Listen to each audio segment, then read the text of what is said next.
Yeah, and this is something I'm working on behind the scenes, and I'm going to say it here first. Like, I am working on creating a course for free where it's just delivery of instruction. It is not, okay, here's ground ball drills, here's hitting drills. There needs to be something that is, how do you speak to kids? I'm not talking 4. How do you talk to a kid who's 9 who doesn't understand what you're talking about? How do you engage that child? I think, like you said, Dave, I think that's pivotal. And that's what helps grow the game. No doubt about it. Like it's a major concept for sure. Hello, everybody, and welcome to the world's favorite youth baseball podcast, Clearing the Bases, featuring Coach Jimmy, Phil, and Jerry. I'm David Friedman. I want to thank you for coming along on this ride with us. It's, do you love working with kids? Are you passionate about really engaging? They have to love working with young kids. Like, I hear coaches that are like, it's just babysitting. Like, no, we're not a babysitting service. This is an educational youth development company, and we take it dead seriously. Just like a kindergarten teacher, a kindergarten teacher molds their future, right? Learning, math, reading, etc. That's the way I look at it with us in baseball. So there you have a few words leading into our interview with Justin Sherman. Justin is the founder of Justintime Baseball. And what Justintime Baseball is, it's an independent baseball training, softball training, and coaching business located in Westchester County, New York. What they do is they partner up with Little Leagues, rec programs, private groups, and even do individuals throughout the Westchester and Connecticut area.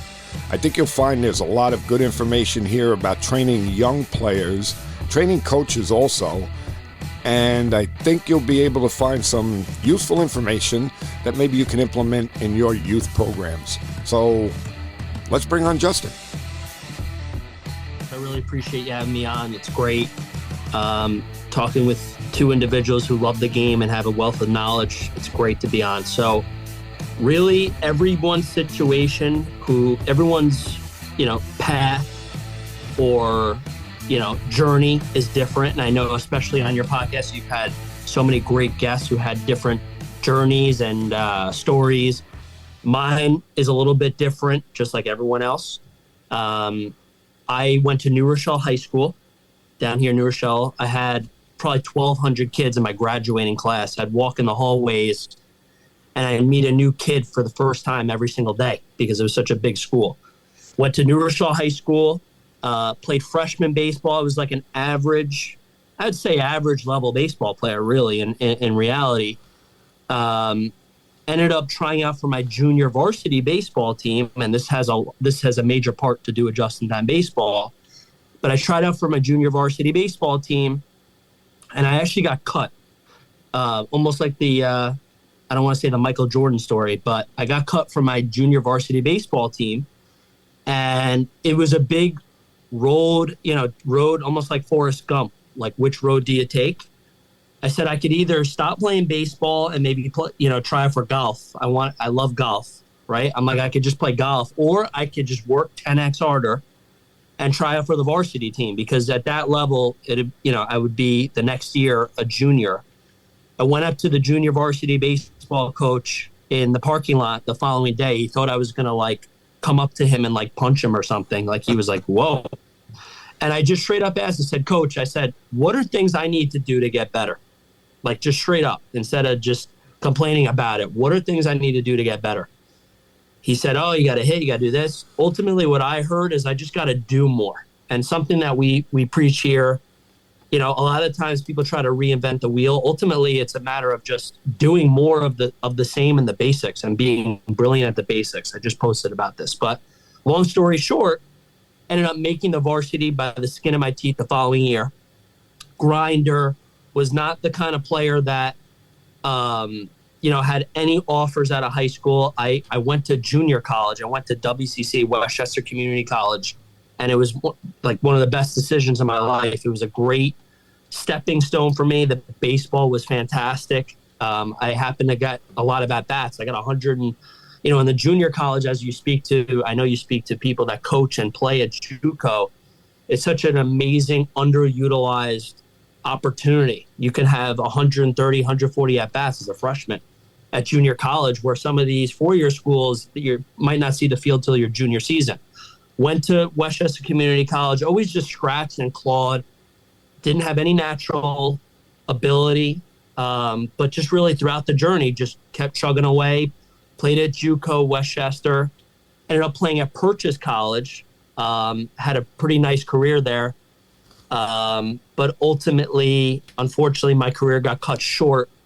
I had a bunch of concussions. My head was a magnet for the wall for diving for fly balls and, trying to go all out, trying to go crazy.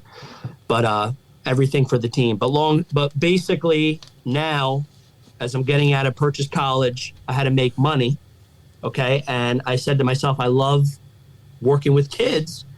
And just by giving some private lessons in the neighborhood, one lesson became two lessons to three, and my one-on-one business started to grow. And then obviously COVID happened. So this was, I've been doing it for 5 years individually. During COVID, I started a virtual baseball phys ed class, and it was great. It was positive messages of the day. It was like a phys ed positive. Kids were cooped up in the house, and everything was on Zoom, and it was all positive messages and baseball skills and some phys ed skills as well. And it just blossomed into this organism of a youth development, not just, yes, I was teaching baseball, but positive messages, life lessons. And I really preface by saying youth development. And fast forward from 2020 to 2023, as we're about to be at the end of the year, we're now, we have 20 coaches. We're in 12 different little leagues, rec departments. We have over 1,000 kids in our program, ages 4 to 11 years old. And really the whole preface is skill development and youth development through the game of baseball and softball. And also along with that, I also finished my master's in physical education as well, while building this company. So that's a long-winded answer. That's who I am. That's where we're at now. And I'm very passionate about it. And we got a lot more to go. We're just getting started. Well, I think that what you mentioned about everybody's path being different, that's certainly true. And I always look at it now like really what we did when we were younger doesn't really, I don't want to say it doesn't have anything to do with, but in other words, if you were not a high level player, it doesn't necessarily mean that you shouldn't be involved in baseball. Let's put it that way. Because I could say with my background, you would never think that I would have reached the levels that I've gotten to. So what I always say to everybody is that your background really doesn't matter. And sometimes a lot of people look and they want to use their background as a justification for why they got where they are. And it doesn't necessarily matter. What happens is it just matters where you are now and what you're doing and how you're helping the kids. Absolutely. Absolutely. I mean, and I know you and I were talking on the phone about this subject where you have players / coaches that get into coaching and coaching that have been doing it for a long time, and they have a high baseball pedigree as far as where they played, coach, but ultimately the delivery of instruction, and I know we're going to dive into it, is the separator, especially at the youth level. And I talk about it all the time. Yeah, I mean, absolutely. Because again, if you can't, let's face it, as coaches have said it a million times, we are teachers. Not everybody is cut out to be a teacher. So it's a different animal. What you did when you played is one thing, and your athletic ability is one thing, and teaching it is another. Absolutely. Absolutely. And again, the baseball knowledge, obviously, and this is like when we're looking for just-in-time coaches, because our company is a little different because we have a niche where we really, I say this to coaches all the time who I talk about just coaching in general, we work with the forgotten age bracket. We start as young as 4 years old. So when I interview coaches, and I had a coach that played for the Detroit Tigers, I said to them, listen, it's great that you play for the Detroit Tigers, but do you know how to speak to a 6-year-old? Like your delivery and your delivery of instruction. Yes, you need the baseball pedigree, but it's your delivery of instruction and your empathy and the tools on which you go about your teachings is really what it's all about. And if you tie in the baseball knowledge and softball knowledge, that's what makes an ultimate youth coach. Absolutely. So tell us, you say you start at 4. So tell us what you do, say, with players that are from 4 to 6 years old. How do you train them? How do you develop them? So what we do with Justintime Baseball is we will be a bolt-on solution to these rec departments, such as I know you're familiar with Westchester, Rye, all these rec departments that we're in. We're all over Westchester County. And rec departments, Little League, T-balls. And what we do, our goal when we come into a Little League is to really, as a bolt-on solution, we provide the staff, and our goal is to increase the retention rate in these T-ball and rookie ball levels. So from 4 to 9, T-ball, coach pitch, first-year kid pitch. Our goal is, how do we make these kids engaged? Obviously, have skill development. We do teach the skill development. But how do we make it interesting for the kids without coming off like a clown, and retain kids? That's really our goal. So what do? We make it fun. We have different ways and something that I take a lot of pride in our staff. Our staff has a mandatory weekly professional development where we will bring in not only baseball, softball coaches, but we'll bring in professors from Manhattanville College in education to talk about behavior management, to talk about the delivery of instruction. So how do we train a 4 to 7-year-old? We do our very best to make it as engaging, moving, fun, obviously, that ties into engaging, and the absolute basic fundamentals in a positive environment. So those all encompassing principles, that's what we do. And we could dive into that. Yeah, because I'm interested, and I always have been interested in, because again, I hate to do this, but I always go back to, when I played baseball. All right, so back in the late 60s, early 70s, you didn't start playing baseball till you were 8 years old. So I often wonder with like I'll use 4-year-olds. They can't throw and they can't catch. So what do you do? Great question. So we want to have each kid reach their own potential. What does that mean? Each kid has a different potential. We see this for ages, not just 4, but 14 or 16, right? So you might see a 4 or 5-year-old in our T-ball rec program that we bolt on with. One kid literally might know how to catch. Even you have some 8-year-olds that don't know how to catch. You have some 4-year-olds that know how to catch a ball. Then you have the majority, 80% of them, I'd say, where they're literally just learning how to catch. So we'll get creative with it. So we'll incorporate, depending on the, coordination, the balance. I'm a big fan of like tennis balls, bean bags, self-catch. I don't believe in partner catch for a T-ball level until they really are at 6, 7 years old. As you can imagine, at the T-ball level, partner catch, you just got, baseballs and tennis balls flying all over the place. So I'm a big proponent, especially from a management standpoint, because what we do is we'll see 100 kids, right? How do you work with 30 T-ball kids and you're 3 coaches, or 50 kids with 3 coaches? It's pure management. So we like to really preface by doing individual and partner activities. Everything we do at the T-ball level is individual and partner activities. So we'll do self-catch with beanbags. We'll do self-catch with a tennis ball, and just mix up the variations. And everything goes back to, individual and partner activities, especially at the T-ball level, if that answers your question. Yeah. I mean, like I said, the beanbag thing, I love, because, again, they're going to have that fear of catching the ball. Tennis ball, for those that maybe are a little bit more advanced. But the one thing that came to mind when you were talking was, you said that you work with a lot of different little leagues. That caught my attention because I want to know how they accept you. Because my experience, and I'm sure, Dave, you're the same way, is that the local little leagues, Cal Ripken organizations, youth baseball, they don't want the help from guys who know better.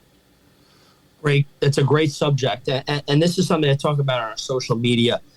Every little league and rec department that we come into, this is a new principle that I'm going to start implementing into 2024 for all our little leagues and rec departments. When I speak to these parent coaches, when we come in as Justintime Baseball, I am coming in there not as the Messiah. I am coming in there to work in unison with all these little leagues, meaning our company, Justintime Baseball, our goal is to work in unison, to bolt on, not to make it just-in-time baseball, T-ball, or rookie ball. This is really your little league, and we're here as a bolt-on solution to work in unison to give you the tools and the resources to help succeed and help retain kids. That's really my pitch, and it's the truth. Like, that's what we do. Yeah, but if you take, like, again, like Dave and I, high school coaches, and I know, my experience has been if we offer to help, and look, we're just coming in to help train your players, teach them the game, teach your coaches how to coach, and which will be better for everyone else. It hasn't been met with, great joy. It's been like, get out of here. We don't need you. Totally. And I think it really comes down to, and again, this is a work in progress, but it really comes down to prefacing the point where we're not coming in here to reinvent the wheel. We're coming in here to truly help you facilitate your existing little league and not trying to change anything. I mean, certain things we are changing as far as to help you, as far as like the management. We really, I'm very hardcore and very strict on my principles on behavior management, group management, keeping kids engaged. But ultimately, their little league is going to continue to be a little league with or without Just-in-Time Baseball. But our service comes in there and ensures that kids stay in the league, are engaged, and continuing to grow and growing the game and working in unison. But to answer your question, Jimmy, it's not easy, because we've come to different little leagues where one year they've said, oh, we don't need you, we do it on our own, we have our own coaches, and then in 2 years we're in their little league. So it's a battle, no doubt about it, because everyone does it their way, or at least has their own set ways, but certain people are more open than others, for sure. And I think it's just only good for the game to allow that unison to happen, that partnership to happen.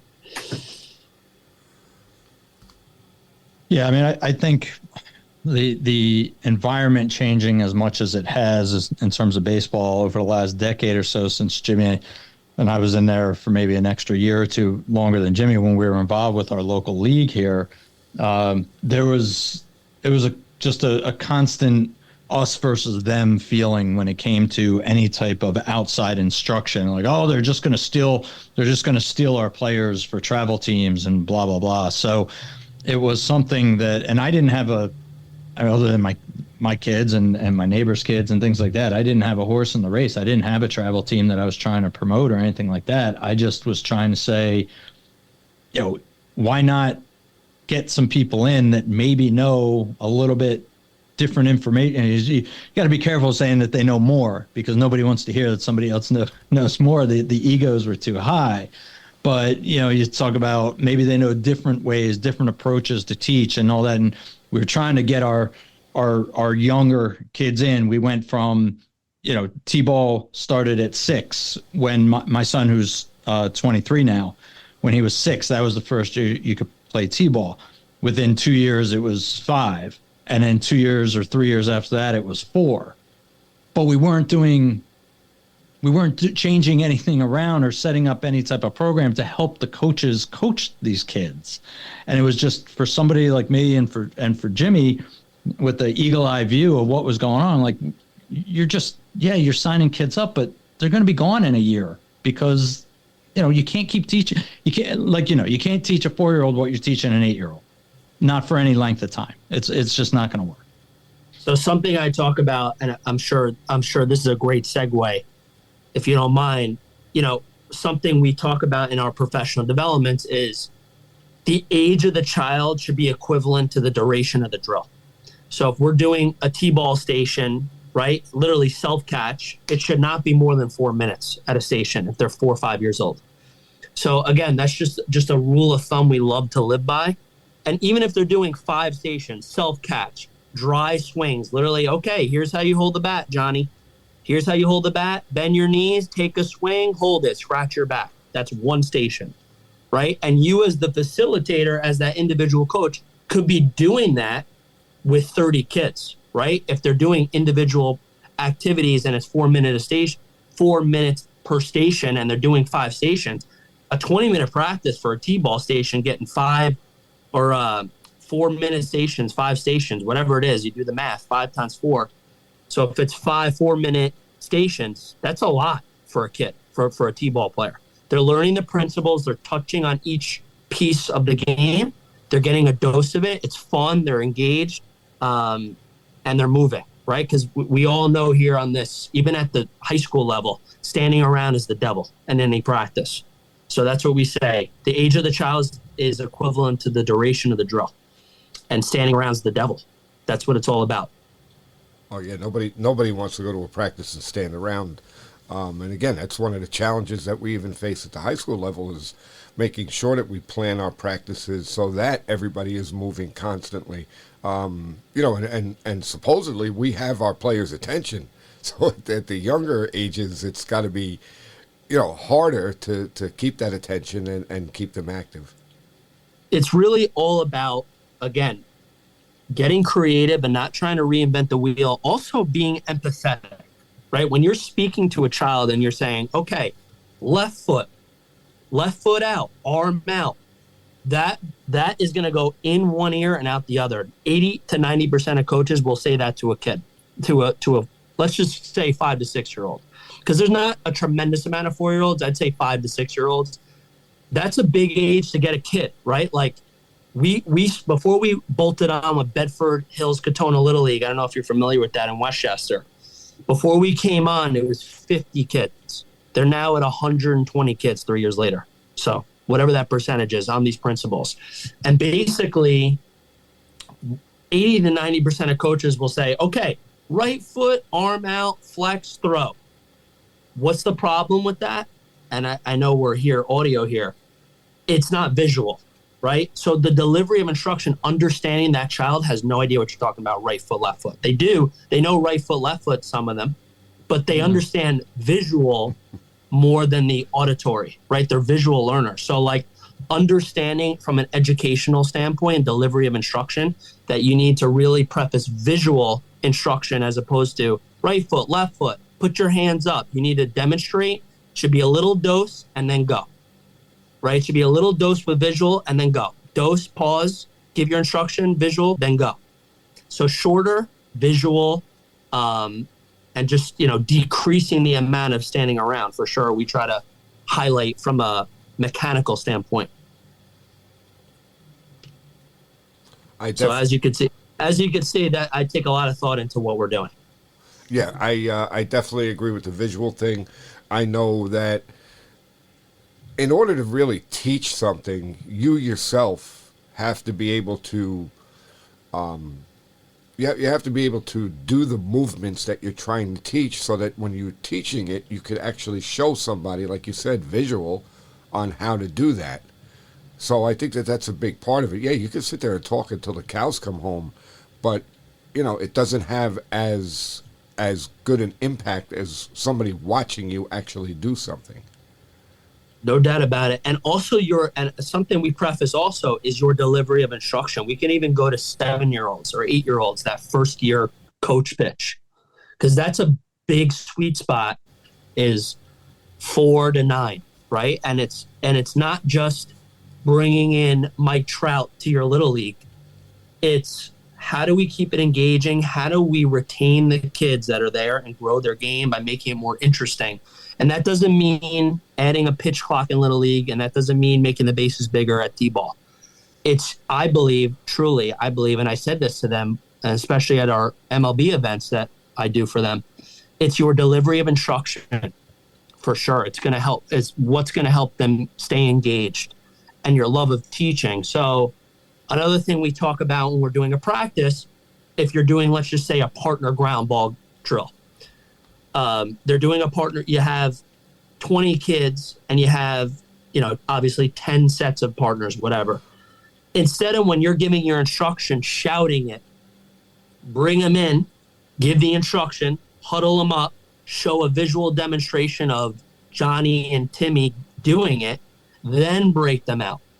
So what does that all go back to growing the game? Let's just say you don't do that. It's 20 kids, they're spaced out. You as that coach are shouting. Half the kids have no idea what you're talking about. Half the kids are like, what is it? Confused. And what happens? They get discouraged. They don't want to play. And that's how the trickle down effect happens. So this is why I say delivery of instruction and keeping them engaged is not just like, being a clown blowing horns. It's your delivery, making them engage, and how you do it is vital. And that's what's going to, and helping each kid reach their own potential, that combination. Yeah, and I would also say that as you're teaching young kids, one of the most important things to do is to praise the kid for every little gain that they're making. No doubt. Because I believe that a lot of times what happens is, I won't say that youth coaches knock the kids down, but they won't pay attention to a kid that maybe is not getting the drill, maybe is not doing it correctly. They may try and help them a couple of times, but then after a while they give up. Okay, so I think that the more you can praise the kid and more you could make him feel like he's making small gains, well, like you say, keep him engaged, keep him playing, and eventually, because we all know that players develop at different rates, you don't know what a 5-year-old kid is going to be when he's 15. So two points to that, and I love that you brought that up. I also will, if you don't mind me adding to that, Jimmy. Not at all. Is specific feedback, right? I tell our coaches and our professional developments, don't just say good job. That's like almost not subconsciously insincere, right? Like good job. How about like, Jessica, great eye contact while I'm giving instructions. Jessica, I love the way that when you caught that fly ball, you made sure your hand stayed up. Whatever it is, give specific praise, and also give them specific praise on the intangibles. Like the great book, Dale Carnegie. They love to say their name. People love to know their name or be called by their name, and specific praise is the big thing. And also for the intangibles. Great hustle out there. We are so big. I'm very fortunate. There's a great card store. I'm going to give them a shout out. It's called American Legends. Have you ever heard of it? No. In Westchester. It's a great 30 years in business. I formed a very good partnership with them. They give us tons of baseball cards. I buy all our cards there and Pokemon cards there. I'm a big fan of giving baseball cards and Pokemon cards out, even at 8, 9 years old. And I'm not giving out cards for home runs. I'm giving out cards for great hustle, great sportsmanship, great teamwork, great listening. Obviously, if I'll give a card for a great hit, but the intangibles too, specific praise. And it costs, let's just say you don't have the resources. Any little prize you could give out at the end of practice for the intangibles, you will see how much, and I know you know this both from your wealth of experience, but it's such a great investment. One of the best investments I tell youth coaches when I speak to parent coaches, one of the best investments you make, one are poly spots, which I'll dive, and I'd love to elaborate on it. Poly spots are cones and baseball cards. Giving out cards for the intangibles and the little things that add up, for sure. Yeah, any time that you can have some type of reward, and you had said that, I think you used the age range up to 8. I would take it even further, because something that I probably, and I'm not sure if I'll do it this year, but eventually implement in my high school program will be, like some type of sticker when a guy has a quality at bat or a guy makes a good play, the guy goes the extra yard, that we're going to give him a sticker that's going to go on his helmet. And I'm doing that, with high school seniors. 100%.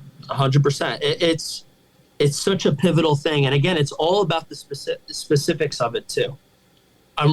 When we do it and we have our closure, just like in any practice, a great practice, in my opinion, is having a great closure to ensure that the kids retain at least one or two things, whether it's a high school practice or T-ball, rookie ball practice or training session, to retain that information, but really highlighting the specific positives and the intangibles.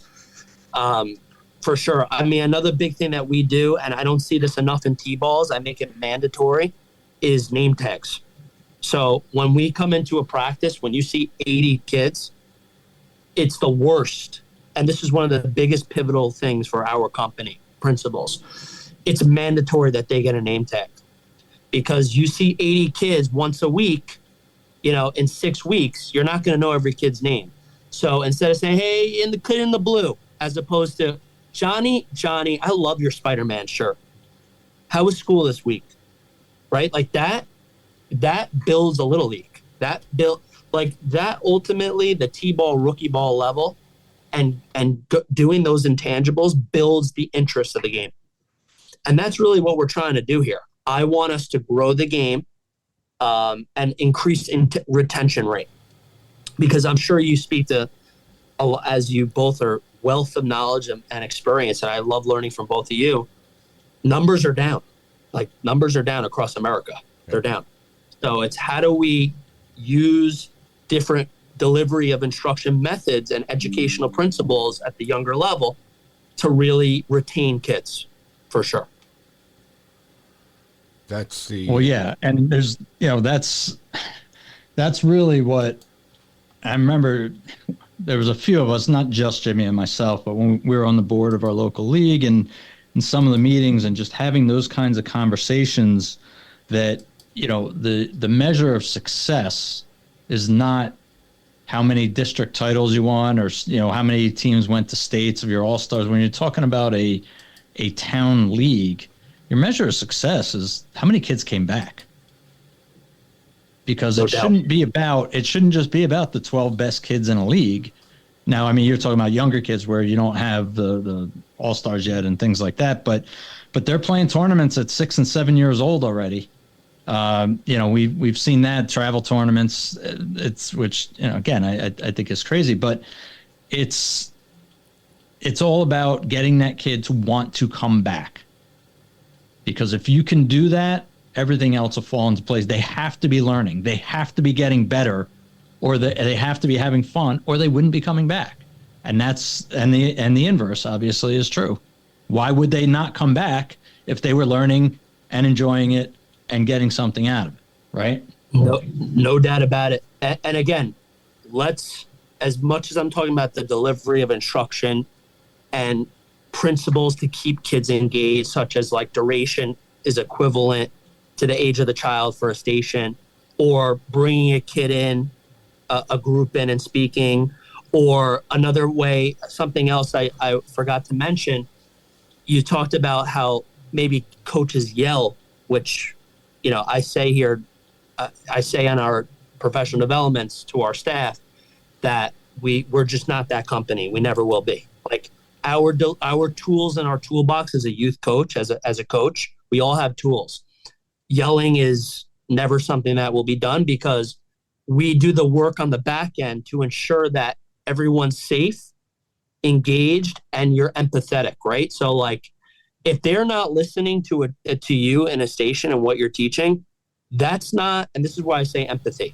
When you're teaching a drill and they're not paying attention, that's actually your fault as the coach, not the kids. Why? Think of it from that 7-year-old. You're a coach. You got 9 kids out there at shortstop taking ground balls. You got 1 kid waiting to catch a ground ball. What do you expect those other 8 kids to be doing? They're kicking dirt. Is that their fault or your fault? So taking empathy and understanding, like, what's a better way of doing that? How do we manage that so it's more engaging? Maybe we do a partner ground ball. Maybe meaning where you as the coach, as the parent coach, are observing those 8 kids and getting into 4 partners. And they could do partner ground balls, working on hands out in front, eyes behind the ball, athletic position. And then it's more manageable and there's no standing around. So having empathy and understanding that is a big thing. And also when we deal with a behavior problem, which I'm sure I know you've all dealt with, something as simple as, instead of yelling at a 7-year-old, how about just walking up to them, not in a dominating, threatening way, but just standing next to them, and also rewarding praise. We're a big fan of that. Sugar is better than vinegar. I always say this to our coaches. Sugar is better than vinegar. Instead of, hey, Timmy, put your glove down, say, hey, Pete, I love the way you're in an athletic position, ready to go and listen for the next station. That gets a lot more kids' attention than put the glove down. So, sugar's better than vinegar, and management and empathy are huge for sure. So we've talked a lot about, what you do for the players. Tell us a little bit about what you do for the coaches. In other words, you're not there all the time. I mean, I'm not even sure. I think you said that you're there like once a week, maybe with a little league, but the coaches are going to be there with the players a lot more. So what are you doing to make them understand what they should be doing? How are they taking your message and moving forward with it? So what we do is a typical setup is, for example, I'm going to use an example as Armonk. We're starting Armonk Little League. That's a little league locally here in Westchester. Big account for us. Fantastic. So we'll come in. They have their little league. And on a Saturday, we come in there at 12 o'clock and they run their T-ball. We run their drills and stations in unison with the parent coaches, where they run their own essential practice as if we didn't exist. But we give our instruction and we provide our coaches and come up with a practice plan together. So we'll come in there and essentially say, hey, to the parent coach, hey, we're thinking about doing ground balls today. So let's make sure that we're really focusing on these principles. I'll have a printed sheet of paper for the coaches with a plan. And again, they may very well say, and it's happened, like, hey, we don't want to do that. We want to work on hitting, which is fine. But it's really a collaborative, like I talked about in the beginning, it's a collaborative effort where we have our plan. We come in, we come in with what we feel is the best for the child, for the group. And we work in unison with these parent coaches and come up with a plan. And really, ultimately, the goal is for me, Justin Sherman, as I'm bouncing around on a Saturday all day like Uber, going from Armonk to Bedford, I'm giving my dose as well and my feedback as well, and really just working in collaboration with our plan and their plan, coming up with a plan together, and with our educational principles and delivery of instruction, and making sure we're together on the same page and making sure everything is smooth. Another thing that we do that I'm adding into 2024 is mandatory is a preseason coaches clinic, where I bring in every single coach, whether it's going to be on Zoom or it's going to be the week before the season starts, and I'm going to be going over different management and educational principles like we're talking about here for every single little league included in their account with us. So by doing that, and also by prefacing by saying I'm not the Messiah, these are just some things that have been working for us in our private programs, because we obviously see a lot of private programs, not just little leagues. So here's some ways that we help. Here's some educational and delivery of instruction principles that help us that I think will help you as a little league. So preseason, during having a plan, having a setup, and just really working in unison with them, and not trying to be, like you said, Jimmy, not trying to be like this, beat my chest, I'm better than you. Just more of, let me help you and let's work together. If that answers it. Yeah, because that's one of the areas that I'm a big proponent of is coaching education. We've talked about it 8 million times, almost every show, where I think that a lot of times people feel like, well, I played, and I actually had Devin Morgan on from Driveline Baseball, and he had a great analogy. He said that, I think it was Devin. I hope it was Devin, but somebody said it. If you went to your first grader's classroom and asked the teacher what his qualifications were. And he said, well, I was a student. I did a little teaching here and there. You would have a fit because that teacher's not necessarily qualified in your eyes to be teaching your first grade student. So baseball, a lot of times at the youth levels, people look at it like, well, I played baseball, so therefore I can coach.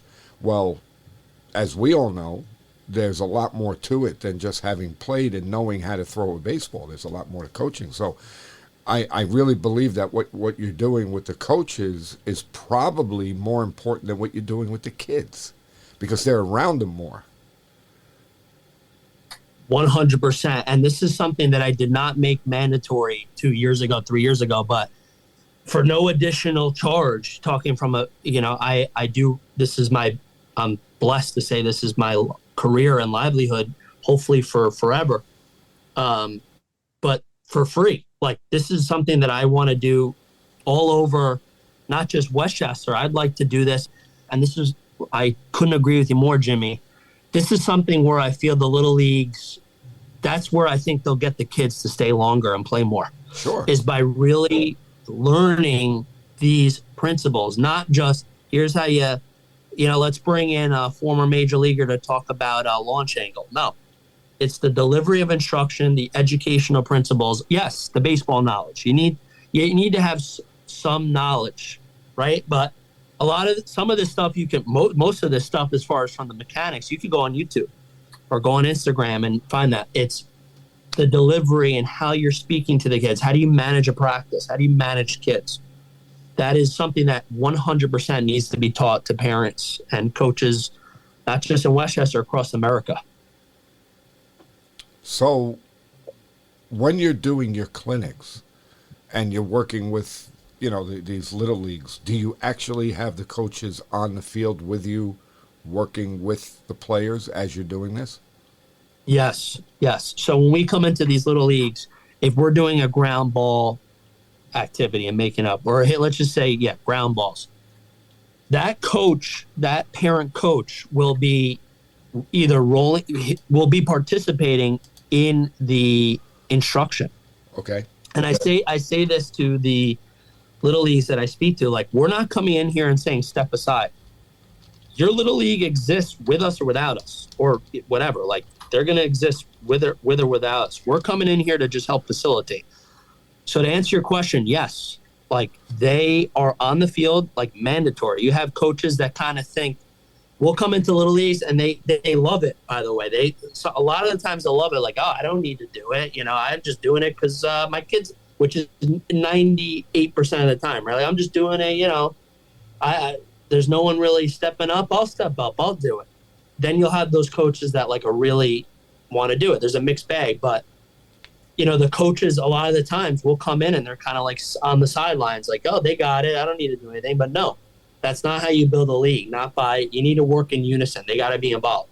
And by coming up with a plan and giving them a specific plan, like, hey, even if they know nothing about baseball, which a lot of times they don't, hey, your job is just to straight up roll ground balls and make sure that they're having their hands out in front and not, bending like a frog. They're in an athletic position.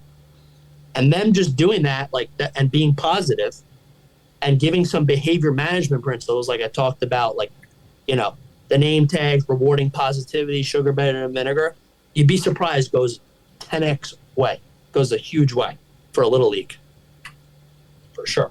Right. So to answer your question, yes, they're working in unison with us. I make it mandatory. I'll bet that goes a lot further with the parents as well.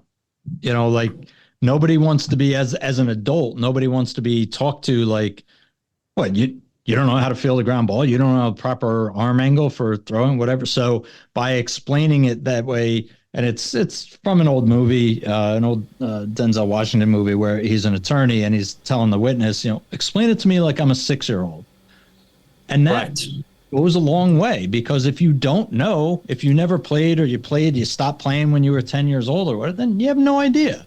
But you certainly should be able to absorb it quicker than your 6-year-old kid or 3-year-old kid or whatever. So that should go a long way with that as well. I'll tell you that, and also, yes, skill development, but really with the parent coaches, a lot of the times they get frustrated, and that's where the yelling comes in. They get frustrated, and this, I'll go real deep here if you don't mind.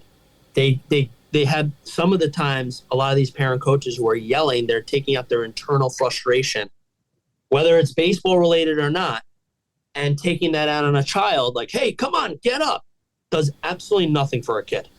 Like, absolutely nothing. So, like, really going back to empathy and understanding, like you just said, explain it to me like you're 6.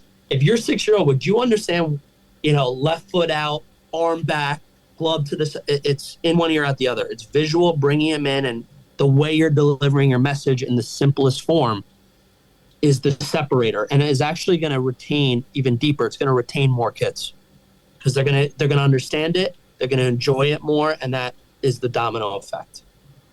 Yeah, I think what you said about the simplest form is really important because I don't think it's age specific. Even at the major league level, they take certain aspects of the game and they break it down into very little pieces, and that's the way you develop. You have to take it in small doses. You can't, I don't care how old you are, you can't dump the whole thing on somebody and say, okay, I expect you to hit this way. It's got to be small doses.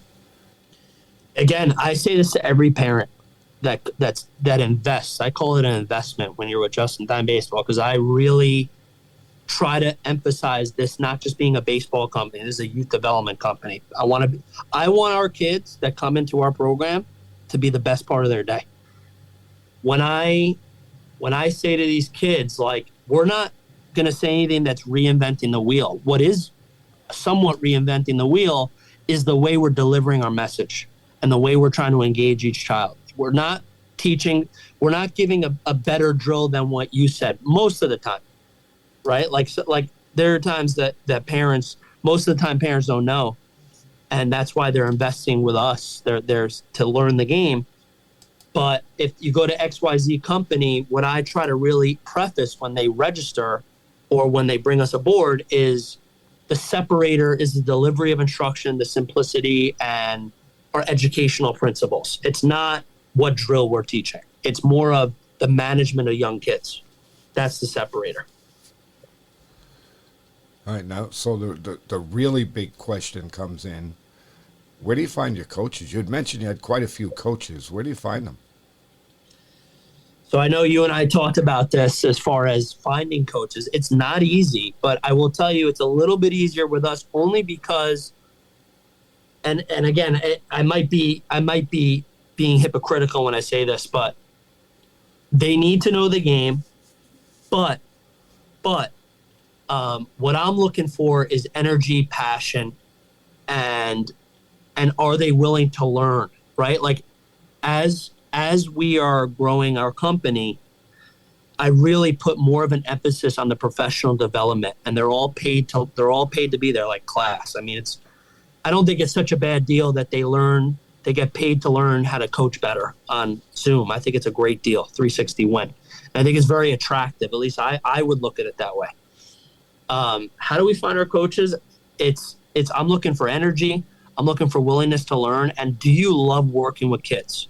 The baseball pedigree is almost secondary. I want to see, do you love working with kids? And are you passionate about teaching? That's what I'm looking for. A lot of our coaches are phys ed teachers, special education, and some of them are in finance. And then after school, after 5 o'clock, they're with us on the field. So I have a mixed bag. I have, coaches that have played Division I baseball at Iona College, and then I have, someone that is working in finance, barely played high school baseball, and is also coaching with us. It's, do you love working with kids? Are you passionate about really engaging? They have to love working with young kids. Like, I hear coaches that are like, it's just babysitting. Like, no, we're not a babysitting service. This is an educational youth development company, and we take it dead seriously.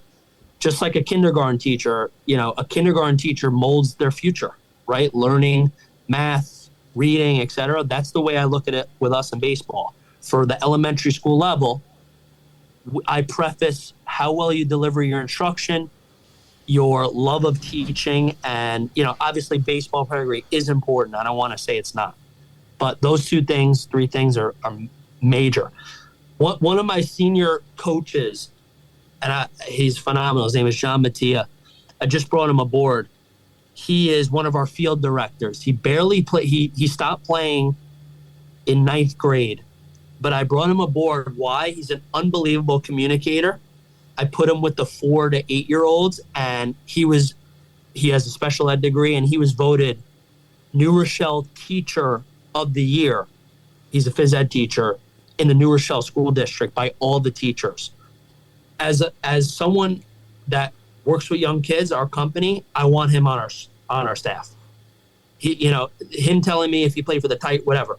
The fact that he's Teacher of the Year and the other teachers thought that's a value to me. And, that's something I look for. Like, his delivery of instruction is exceptional.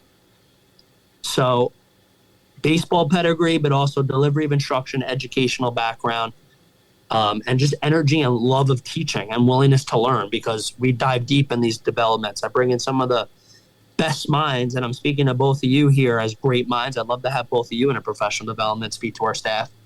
But I take that very seriously. And that's what I think separates us. Well, I love the way you're attacking it, we'll say, from the bottom up, because that's an area where I don't believe a lot of people understand the importance of getting them when they're very young and working with them developmentally on rudiments so that they become better baseball players when they're older. I think a lot of focus nowadays is on how quick can we get these kids playing 100 games a year, and at early age groups. So I commend you for targeting the younger players, because again, what you're doing, teaching them these basics, making it fun, bringing them back every year, educating the coaches, this is all what needs to be done. Well, I appreciate the words, and listen, it's a process, right? Everything's a process. You never stop learning. I'm learning. And this is what I said to you at the beginning of the podcast. Like, I'm looking forward to learning from you. Us having this conversation, like, you can't be closed-minded. You need to be open-minded. And I do think that is a problem across America. And I know that's a bold statement, but like the willingness to like learn from others and be open to learning, and no matter what their age is and experience level is, you can learn from everybody. Sure. And implementing it into your toolbox. Every youth coach, and forgetting just youth coach, every coach has a toolbox in their toolbox, like different ways to deliver their message. Your high school baseball team, you have different tools. Hey, this team, we're not, we're lacking in this department this season right now. What can I do? What in my toolbox can I use to better engage the kids and get the most out of them?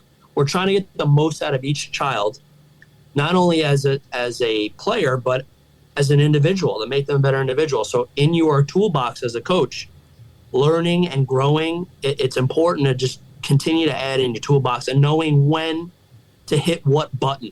I think that's the separator. Knowing when I could, what I could say to this kid and not say to this kid, what I know about this child. Something I added this year, and I know I'm going on a tangent here, and I apologize, David, as I'm passionate about this, and we all are. Something we added, and this was actually an idea by one of our coaches, is to add, when they register for a program, to add a little things I need to know about your child to help them. Not just like they got a peanut allergy, but like, Johnny is dyslexic, right? So maybe your delivery of instruction at an 8-year-old level, even though you might not be trained educationally, by having that background, your delivery of instruction to Johnny you might think twice before you're speaking to him. Or, this kid, this child has, I don't know, whatever it is, knowing your players and knowing what buttons to hit to get the most out of each child is critical as well, for sure. Yeah, I had just gotten an email from one of our listeners just the other day, and he had just gotten a position as a JV coach, and he asked me to give him the 3 most important things that I thought he should know going into it. And one of the things I said is just what you said: get to know the person before you know the player. The person comes first. Know the person, and then you can help them better as a player. 100%. I had one example. We had a kid, and this happens a lot in our program, right? We'll have a child that signs up for a private. We had a rookie class, 7, 8-year-olds, whatever. The parents like, oh, you know, my friends are doing, my son's friends are doing it. We signed them up. You drop them off. You see him for the hour. Like, you know, that for sure happens a lot. Kid did not want to do anything, right? Didn't want to do anything. Always wanted to go home. 7, 8 years old. I think he was 8. Actually, he was 8. Always wanted to go home after. And it was really like, you're just going to have those kids that are just like at this level, right? At the T-ball, to like from like 5 to 8, you're going to have that. And as you get older, obviously kids fall off the different activities. The goal is to increase that number, to increase the retention. But bottom line is the kid would always wear a Spider-Man shirt. And I tell this to our coaches. One of my coaches was struggling getting through to him. I said, you know what's a great idea? To one of our coaches, I said, whatever you're doing, just make it Spider-Man version. So you're doing a ground ball drill, talk about Spider-Man. Don't talk about baseball. Make it a Spider-Man drill, whatever. It was like a wall ball drill, which is great, by the way. Throwing a ball against the wall, and they had to catch it. I told the coach, I said, make it a Spider-Man catch. He built such a rapport with that kid by just talking about Spider-Man. Hey, give me the cool Spider-Man pose. The kid's been with our program now for 2 years. As silly and maybe simple as that sounds, by building that rapport and getting to know what gets the most out of that child, the kid's now been with us for 2-3 years, and now he loves baseball. So like doing stuff like that and having that in your toolbox and being empathetic and understanding that is major. Not only for a 7-year-old, but for like you said, a 15, 16-year-old. Maybe not a Spider-Man example, but knowing that child and what gets the most out of them in particular. Yeah, I love that. I know, and my apologies to our guests. We've had multiple guests on that in the last couple of years that have talked about that as a specific thing, you know, being not just being a transactional coach, and it's not just about getting them in, get the money, get them out, and really getting to know the kids. Last year, I felt like I personally made a lot of strides in making a better connection. And some of the kids had been on, also a JV coach. A couple of the kids had been with us for 2 years already. And I just feel like just that little bit of a paradigm shift in my approach with the kids and getting to know them a little bit better. It took some time to break the walls down because I was known a little bit more as the disciplinarian of the two coaches. As the assistant coach, I felt like that was more my role to do, and we played well off. And I'm not a screamer; I wasn't just screaming at people. But when it had to be done, it was more likely to be me than the other coach. So it took some time to break those walls down. But I think it made a tremendous. And this, you're talking about 4-year-olds, 5-year-olds, 6-year-olds. I'm talking about mid-teens. 13s, 14s on the JV team. It's the same concept. And, when you talk about getting to know, what do I need to know about your kid? I can remember one of the last years I coached, which was when I was coaching in the Little League age. My younger son is 20. So you're talking about 8 years ago. I had one of the parents come up to me before the first practice. Oh, whatever the kid's name was, we'll call him Jimmy. Little Jimmy is, he's ADD or ADHD. And I remember just being like, okay, what am I supposed to do with that? But, through the years, having learned as much as I have over the last, 5 years or so, like there's a lot of things that I could do with that piece of information. And I'm constantly thinking about things that I will say did wrong, but just being ignorant of, a better way of doing things, because nobody was trying to teach me. Nobody was trying to tell me. I was looking up videos and things like that, but that was on drills and proper form and technique. It wasn't about that more interpersonal aspect of it. So I think bringing that in as at young an age as possible is great. Yeah, and this is something I'm working on behind the scenes, and I'm going to say it here first. Like, I am working on creating a course for free where it's just delivery of instruction. It is not, okay, here's ground ball drills, here's hitting drills. There needs to be something that is, how do you speak to kids? I'm not talking 4. How do you talk to a kid who's 9 who doesn't understand what you're talking about? How do you engage that child? I think, like you said, Dave, I think that's pivotal. And that's what helps grow the game. No doubt about it. Like, it's a major concept for sure. Yeah, you want these kids to come back, you better be making some kind of a connection with them. I mean, that's... Yeah, and ultimately, if you want to talk about it, actually ends up being transactional for the benefit of both of you, because ultimately they're going to understand it better. They're going to be more engaged, and you're going to get a better result out of your player. You're just going to get a better result. So it's a 360 win, truly. It's the wholesome essence of coaching and everything. It's better for the child, and also for your own sake, you're getting the most out of that kid on the field by having that in your tool, knowing how to dive into your toolbox as a coach. Yeah, definitely. So I'll say 2 things just to close this out. And again, I really do appreciate both of you, and it's so great. We all love talking. We're all passionate about just helping kids and the game of baseball.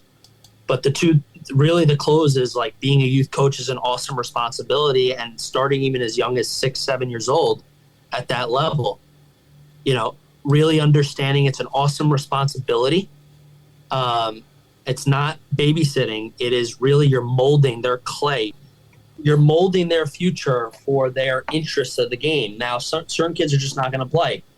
But ultimately it's not even about baseball. It's also about, like, giving them a positive experience in an athletic sport, which is an awesome responsibility. Being empathetic, and this might sound very corny, but just being positive, right? Like I said, sugar is better than vinegar. It's such a big thing. Use strategies, which I know anyone can contact me. Use strategies to help get your message and keep kids engaged more often than not, no doubt about it. So I just want to help as many youth coaches as possible, and I want to learn as much as well. All right. Well, I think that's a great note to end on. Everybody knows my thoughts on staying positive. So I love that you ended up with that. So, Justin, give our listeners an idea where it's the best way to get in touch with you, websites, socials, all that good stuff. Yeah, so again, the biggest way to reach us, if you go to our Instagram, Justintime Baseball, we're always posting tips for youth coaches, not just for 4-year-old T-ball coaches, but 8, 9, 10, 11. We really are more than just 4. It's 4 to 10, 11. But we're always posting tips on Justintime Baseball, TikTok, Justintime Baseball, and also just our website, justintimebaseball.com. And you can always call me. I'll give you my direct number is 914-420-8418. Any questions, I could give you practice plans. I'm in the process of giving out a lot of content as far as for coaches, youth coaching packets, video instruction as tools for your practice and just for your future as a coach on the field. So thank you very much. No, I mean, I appreciate you coming on. Great conversation. And yeah, keep doing what you're doing. I mean, the ability to go in and work with these younger players and to try and give them that foundation, and at the same time, seems like you're helping coaches, you're helping parents, you're helping leagues to better understand what this is all about, that it's not about going out there and putting together a bunch of 6-year-olds to go compete every weekend and play 100 games a year. It's about developing skills that you'll need when you get older. I think this is great. Well, I appreciate it, and I look forward to a long-term relationship. I know we'll run into each other again and talk again, and just thank you very much. Really appreciate it. All right, great. Thanks for joining us tonight, Justin. And for those out there in our listening world, doesn't sound like there's a better opportunity to get on board with somebody bright and early with your kid's baseball career than getting involved with Just in Time. So thanks a lot for coming out, and we appreciate your time. So there it is. I really enjoyed this conversation. I got to tell you, I mean, you know, there was a lot of good stuff. I like Justin's approach. I like that, you know, he's training these young kids. He's doing it both mentally and physically, and he's also working with parents, and he's also working with coaches. So, look, this is a win-win situation for everybody involved. And, hey, don't forget to follow us. You know, subscribe. Hit that subscribe button so that, you know, you don't miss out on anything. You can reach us on Twitter at The CTB Show. We're on Facebook. And by all means, send us an email, clearingthebases@gmail.com. We really, really love hearing from you. I can tell you that what I gathered from a lot of what Justin has to say is people don't care how much you know until they know how much you care. Thanks, everyone, and we'll see you on the next one.